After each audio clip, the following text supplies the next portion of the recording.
Today I'm sharing a traditional and very healthy till peanut chikki recipe. This chikki is rich in calcium, iron and good fats, making it perfect for winters and for growing kids. First, add 1 cup peanuts in a thick bottom pan.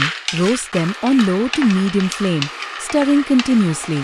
The peanuts are ready when the skin starts peeling off. Switch off the flame and allow them to cool slightly. Rub the peanuts between your palms and remove the skins completely. They turn light golden brown. In the same pan, add 1 cup sesame seeds to the pan.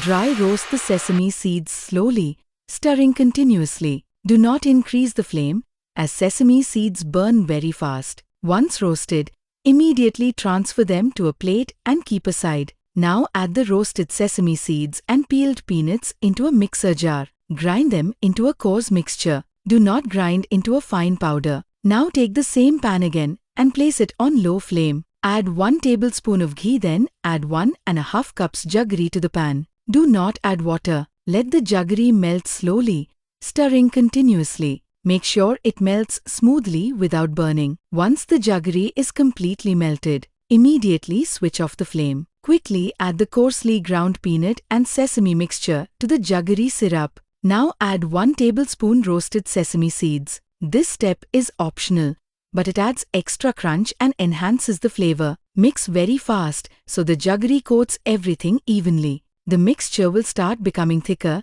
and slightly sticky. This is a sign that the jaggery is beginning to set, which is exactly what we want. Do not overmix for too long, because the mixture can harden inside the pan. It becomes difficult to spread later. Grease a plate or tray with a little ghee. Transfer the hot chikki mixture onto the greased plate. Spread and flatten it evenly using a greased spatula or rolling pin. Adjust the thickness according to your preference. Flatten the mixture to your desired thickness, making sure all sides are even. Try to spread it quickly but carefully before it cools down. Once the surface looks smooth and level, the chikki is ready for cutting. After spreading the mixture evenly, sprinkle some finely chopped pistachios on top. This adds a beautiful color, extra crunch, and a mild nutty flavor. Gently press the pistachios into the surface so they stick well. Do this while the chikki is still warm. This step is completely optional,